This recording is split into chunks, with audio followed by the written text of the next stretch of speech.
Nearly 5,000. That's how many veterans the VA declared dead since 2020 and has since recognized as still alive. That is thousands of people who suddenly stopped receiving benefits, and restoring them often takes months. For some veterans, losing out on benefits can mean I woke up to getting this packet. Losing their home. He woke up to an eviction summons. At the time, 25-year-old Navy veteran Sky Lowe had gone 5 months without his disability benefits. The checks stopped after he got this letter from the VA. We're saddened to learn of the passing of Sky Lowe. We would like to extend our deepest, heartfelt sympathy for you and your family. He immediately called the VA and says an employee acknowledged Lowe was clearly alive. Yet his VA status stayed unchanged. The very least y'all can do is just communicate, hey, give us 2 weeks. And I will sit down and leave it alone. But it's been months and months. Months without benefits that Lowe said made the difference between affording rent or living out of his car. Right now, I feel like I'm already living in the worst case scenario of getting an eviction notice. My car note is months behind. My electricity bill is due. And it's just like, I don't have the resources to pay all of these. It just got in my guts. Ron Stark is president of the San Diego Veterans Coalition. It's a group that works to connect veterans with aid. This is a horrible story. This is and I will go on record, this is horrible. Each year since 2020, the VA acknowledges around 1,000 veterans it thought were dead were actually alive. Keep in mind, this only counts the veterans whose benefits the VA restored, not the total number of vets the VA lists as dead who claim they're alive. And this could happen to anyone. 80% of service members leave the military without retiring, meaning their VA benefits are often the only checks they'll get in return for their service. More than 2 months after we first reached out to the VA, the agency hasn't explained what went wrong in Sky Lowe's case or why it took them so long to correct it. They've repeatedly refused our requests for an interview to talk about how the VA wrongly declares hundreds of veterans as dead each year, withholding thousands of benefits to men and women who served, or what, if anything, it's doing to fix what appears to be a national recurring problem. It's a tough message. It's like, you should respond. Congressman Mike Levin told us he too is troubled by the lack of communication from VA Secretary Doug Collins' staff. It is entirely unacceptable that even one veteran would have their benefits cut on the mistaken notion that they had deceased, when in fact they're alive and well and contributing positively to our community. So when we shared our findings, that it's happening to not one, but thousands of veterans. Jeez. So you certainly have my commitment that I'll work with my colleagues on both sides of the aisle to get to the bottom of what's happening here.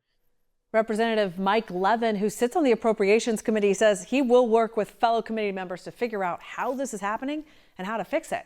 In the meantime, here in San Diego, Ron Stark says he'll also bring up our findings to local and federal representatives at the next monthly meeting of veterans groups.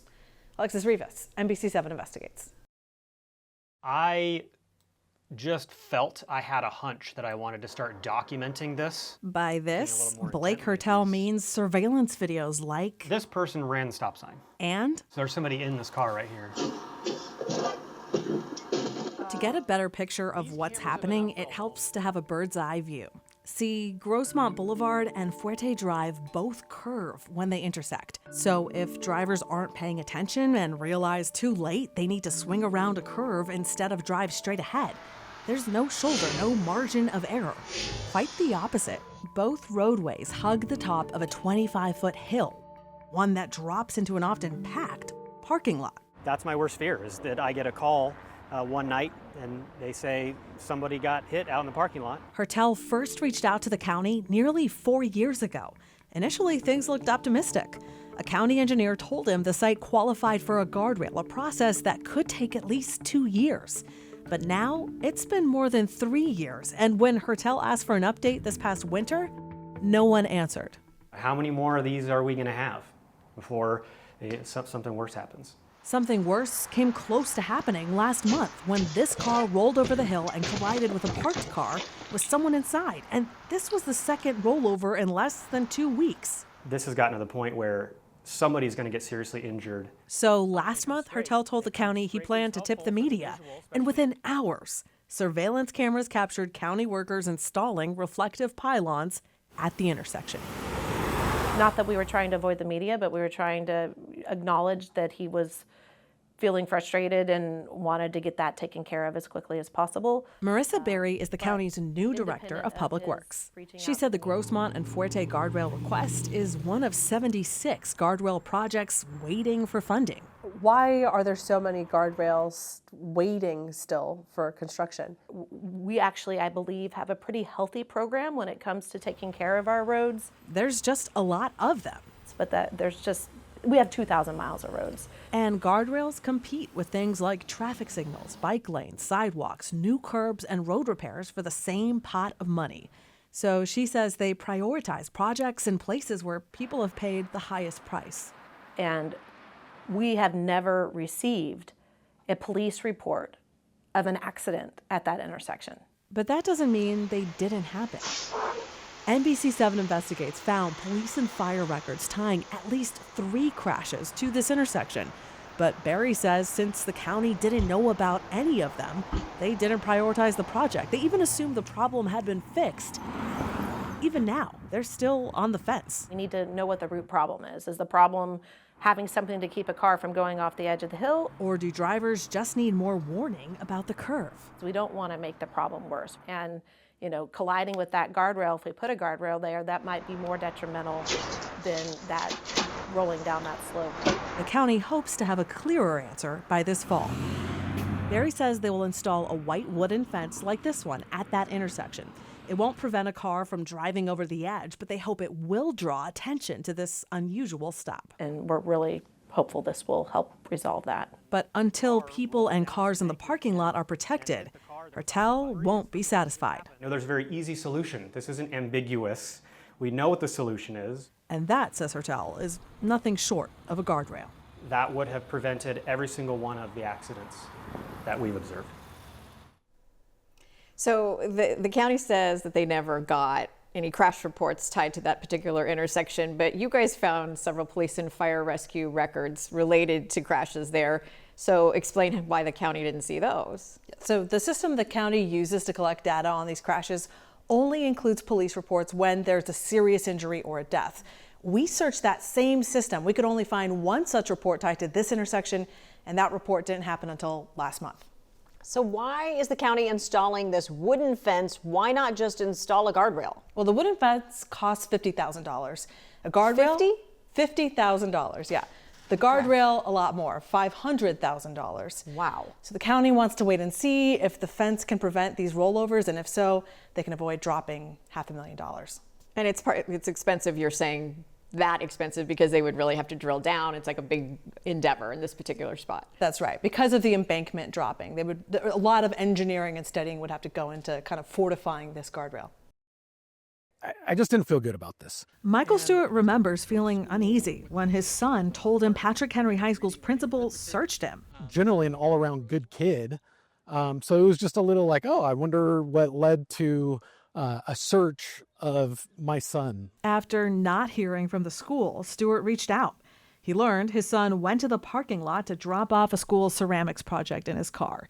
That's not something the school allows. As he walked back to the building, he was stopped and searched. There was no contraband found, nothing illegal found. Stewart has a pretty good understanding of searches. He's a retired Chula Vista police officer and current Grossmont College criminal justice professor. It is my personal opinion that what occurred to my son borders on being illegal. A district spokesman told us they stand by their search. Civil rights attorney Lauren Milano says school officials don't need probable cause, but that doesn't mean that they can search any student on a whim. They can't just operate on a hunch. They can't just be, curious.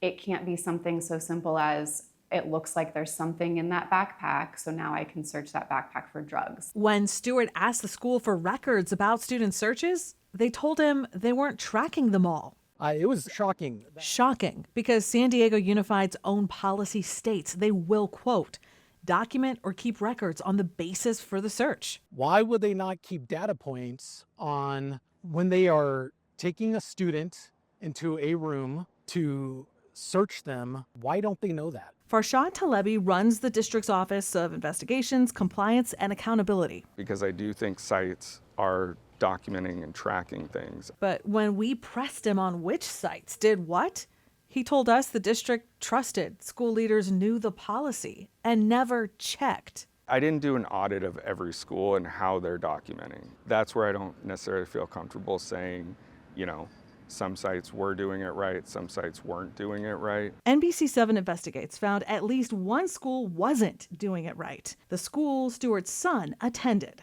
Patrick Henry High. After we asked the district for search records, the district told us they didn't exist. The school only kept track of students who were suspended after administrators seized contraband, and even those records didn't specify when they were searched, by whom, or why. When will administrators be expected to fill out a report when they conduct a search? As of last week. As of late September, principals must now fill out this electronic form every time that they search a student, no matter what they do or don't find. What prompted the change in policy? When we identified the things that we can be recording better. That happened, says a district spokesman, because Stewart complained. Going forward, administrators have to enter the reason for a search, who conducted it, what they found, and information about the student's ethnicity and gender. Talebi says parents are more concerned about safety, keeping drugs and weapons off school campuses. I guess anecdotally, I would say this hasn't been a primary concern for parents. But without those records, how can parents really know? People sort of invading their own children's privacy, it's off-putting, right? It's disconcerting, and especially if there isn't legitimate reasons to be doing that. Stewart told us the new reporting system is a step in the right direction, but he also wants the district to analyze the data yearly and share it online. The district told us it wouldn't do that. I know they can do better. They should do better. So, Alexis, what about the parents' concerns that he actually had to reach out to the school to find out about the search of his son? Well, there's nothing specifically in the district's policy that mandates that administrators reach out to parents after a search. But even though it's not in writing, the district told us it's something principals should be doing. And that could explain why the district hasn't received or heard a lot of complaints about searches, because parents might just not know that their kids were searched.